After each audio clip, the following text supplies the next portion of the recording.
प्रस्तुत करता summer cool, देश में मना देश का ब्रांड।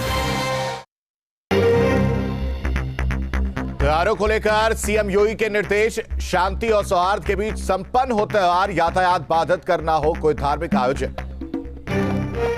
चंदौली केस में नया खुलासा, गैंगस्टर कन्हैया के दोनों बेटे और बेटियों पर पहले से दर्ज है आपराधिक मुकदमे, मृतक गुड़िया पर भी पहले से दर्ज था केस। बुलंदशहर में नदी में डूबे 5 श्रद्धालु, एक महिला को निकाला गया बाहर, बाकी 4 लोगों की तलाश जारी।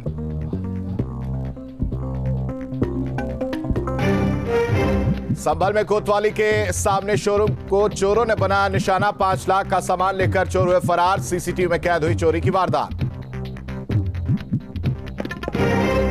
ऋषिकेश से यात्रियों का पहला जत्था रवाना, सांसद नरेश बंसल ने दिखाई हरी झंडी, बड़ी संख्या में 4 धाम यात्रा के लिए निकले श्रद्धालु।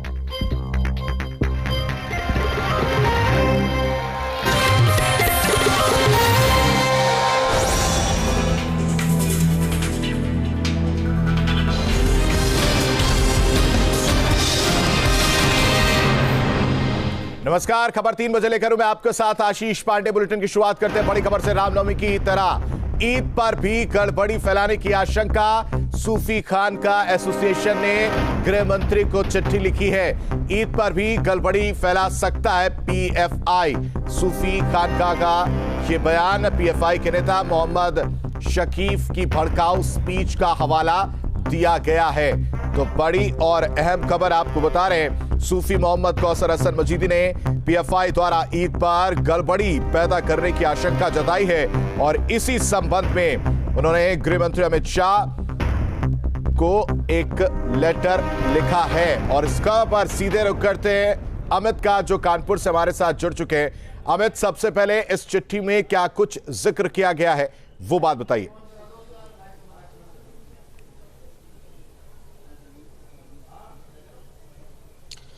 देखिए, सूफी खानका एसोसिएशन ने बकायदा ये चिट्ठी लिखी है और चिट्ठी में कहा है कि जिस तरह पीएफआई का एक लीडर है, उसने कुछ दिन पहले एक हेट स्पीच दी थी, उस स्पीच के आधार पर कहीं ना कहीं कुछ ऐसे इनपुट्स मिले हैं जिसके आधार पर कहा जा सकता है कि जैसे रामनवमी में जिस तरह देश के कई हिस्सों में बवाल हुआ था, वैसा ही कुछ इस बार ईद के मौके पर भी किया जा सकता है, क्योंकि उस भाषण में बहुत कुछ कहा गया था। और अभी वो जो भाषण है जिसका जिक्र किया गया है चिट्ठी में, मोहम्मद शकीफ है जो कि पीएफआई का एक नेता बताया जाता है, उसने इफ्तार पार्टी के दौरान इस तरह की बातें की थी और बाकायदा एक लंबा चौड़ा भाषण दिया था और लोगों को भड़काया था, लोगों को उकसाया था। उसमें आरएसएस को लेकर काफी बातें की गई थी, उसमें बीजेपी को लेकर काफी बातें की गई थी। और इसी को देखते हुए जो खानका एसोसिएशन है, उसके राष्ट्रीय अध्यक्ष ने बकायदा केंद्रीय मंत्री, गृह मंत्री अमित शाह को लेटर लिखा है। खुद खानका एसोसिएशन के राष्ट्रीय अध्यक्ष सूफी साहब हमारे साथ मौजूद है। सूफी साहब, उस चिट्ठी में जो आप लोगों ने जिक्र किया है, गृह मंत्री को लिखा है,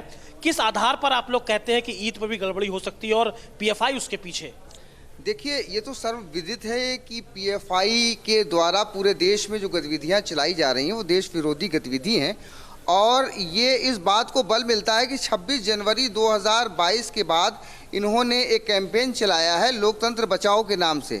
दरअसल वो लोकतंत्र बचाओ कैंपेन नहीं है, वो भारत जलाओ कैंपेन है। और उसके बाद से ही लगातार ऐसी घटनाएं पूरे देश में हुई हैं जिससे सांप्रदायिक तनाव बढ़ा है, सांप्रदायिक घटनाएं हुई हैं। ख़ास तौर से रामनवमी के त्यौहार में जिस तरह से उत्तर भारत और पश्चिम भारत में घटनाएं हुई, और उन घटनाओं में जैसा कि जांच एजेंसियों के जरिए पीएफआई का नाम सामने आया है, तो कहीं ना कहीं ये लोग ईद के मौके पर भी आवाम को गुमराह करते हुए। देखिए, सबसे बड़ी बात यह है कि पीएफआई मुसलमानों के जज्बातों को भड़का करके उनको उलझाने का काम करता है। जैसा कि उन्होंने अभी हिजाब वाले मामले में पूरे लोगों को भड़का दिया और कर्नाटक के उस मुद्दे को सारे शेष भारत में फैलाते हुए इस पर बड़ा विवाद खड़ा किया। तो कहीं ना कहीं मुझे आशंका है, क्योंकि इनकी पूर्ववर्ती कामों के साथ। सूफी साहब एक चीज बताइए, आजकल जिस तरह कुछ मुद्दे बड़े गर्म हैं, चाहे वो अजान का मुद्दा हो, हनुमान चालीसा का मुद्दा हो, और सड़क पर नमाज ना अदा करने का मुद्दा हो, कल ईद में भी है, ये बड़ा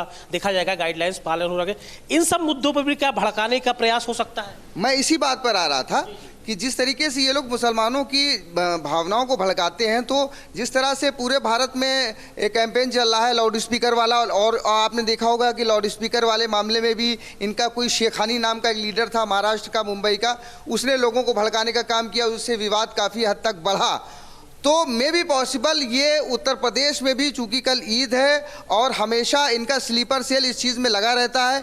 मुझे विश्वस्त सूत्रों के द्वारा पूरी तरीके से जानकारी मिली है, यहाँ कानपुर के ही स्थानीय लोग जो इनकी पॉलिटिकल विंग है एसडीपीआई के कुछ लोग लगातार लगे हुए हैं भड़काने में लोगों को कि प्रशासन सड़क पर नमाज नहीं होने दे रहा है और आपके लाउड स्पीकर उतरवाए जा रहे हैं। तो इस मुद्दे को लेकर के लोगों को भड़काया जा रहा है। मुझे पूरी खबर मिली है और अनकरीब हम इसका खुलासा भी करेंगे, और मैं न्यूज़ स्टेट के माध्यम से उत्तर प्रदेश के मुख्यमंत्री माननीय योगी आदित्यनाथ जी से अपील करना चाहता हूं, गृह मंत्री जी से अपील करना चाहता हूं कि हमने जो भी तथ्य उपलब्ध कराए हैं पूर्व में या और भी हमारे पास तथ्य हैं, आप उनका अवलोकन करें और ऐसे तत्वों के खिलाफ जो राष्ट्र विरोधी गतिविधियों में लगे हुए हैं और जो हिंदू मुस्लिम में नाइतफाकी कराने में लगे हैं, इन पर सख्त कार्रवाई होनी चाहिए। बिल्कुल कार्रवाई होनी चाहिए। और आशीष देखिए, टाइमिंग बहुत अहम है। कल ईद है और ईद से पहले कुछ दिन पहले ही जिस तरह से मोहम्मद शकीफ नाम का जो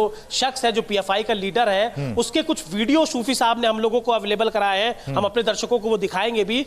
जिस तरह की बातें कही गई हैं, जिस तरह आरएसएस और बीजेपी को लेकर उसमें टारगेट किया गया है, उसमें सीए एनआरसी के प्रोटेस्ट की बात की गई है, ऐसे में ईद से पहले इस तरह का जो भाषण दिए जाते हैं और इस तरह की जो शिकायत है वो बेहद अहम हो जाता है। और कहीं ना कहीं अब जांच एजेंसियों को इस पर ध्यान देना होगा और कहीं ना कहीं सतर्क रहने की भी बेहद आवश्यकता है। बिल्कुल अमित, मैं उस पर ही आ रहा था। जिस तरह से कल ईद है, अक्षय तृतीया भी है, तो कहीं ना कहीं ये लेटर बेहद अहम होगा इस वक्त। और अगर सुरक्षा की बात करें, तैयारी की बात करें, तो क्या कुछ तैयारी अभी सरकार के द्वारा भी देखने को मिली है? कानपुर में क्या माहौल है?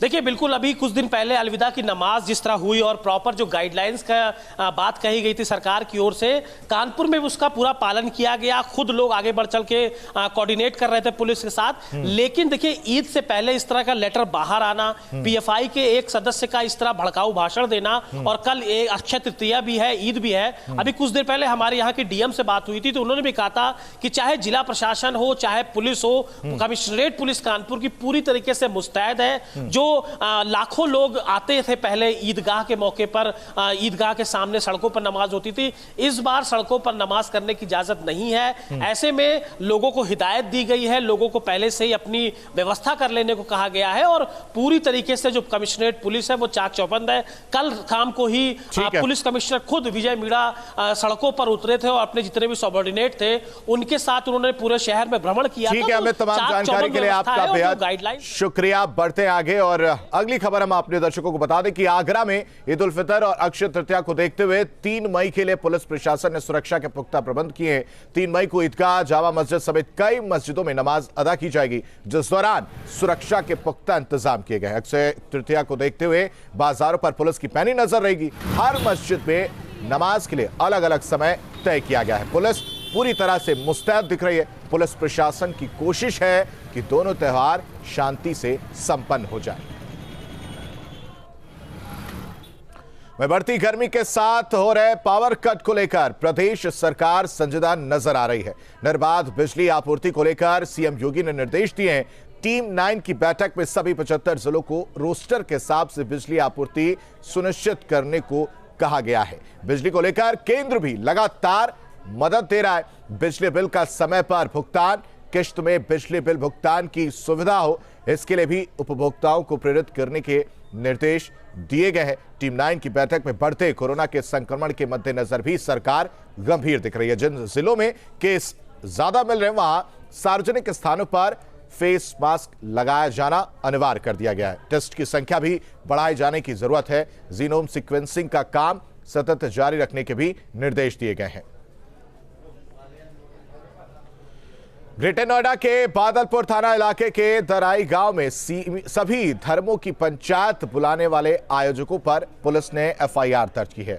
यह धर्म पंचायत 3 मई को होनी थी, जिसमें आयोजकों ने बिना सीएम के परमिशन के उनके फोटो का इस्तेमाल किया था। पुलिस ने इसके लिए आयोजक प्रवीण चौधरी और पंचायत के लिए स्थान देने वाले राजकुमार सहित अज्ञात लोगों के खिलाफ एफआईआर दर्ज की है।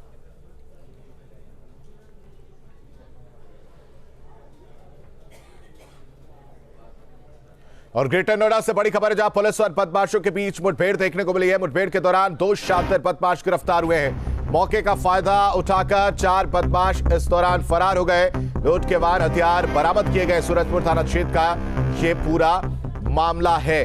तो बड़ी और अहम खबर ग्रेटर नोएडा से, जहां पुलिस और बदमाशों के बीच मुठभेड़ देखने को मिली है। तस्वीर आपके सामने। इस दौरान 2 शातिर बदमाश गिरफ्तार हुए। जो 2 बदमाश गिरफ्तार है वो दिख रहे। मौके का फायदा उठाकर फिलहाल 4 बदमाश भागने में कामयाब रहे हैं। लूट के वाहन, हथियार बरामद किए गए। सूरजपुर थाना क्षेत्र का यह पूरा मामला है। ग्रेटर नोएडा से बड़ी खबर आपको बता रहे, पुलिस और बदमाशों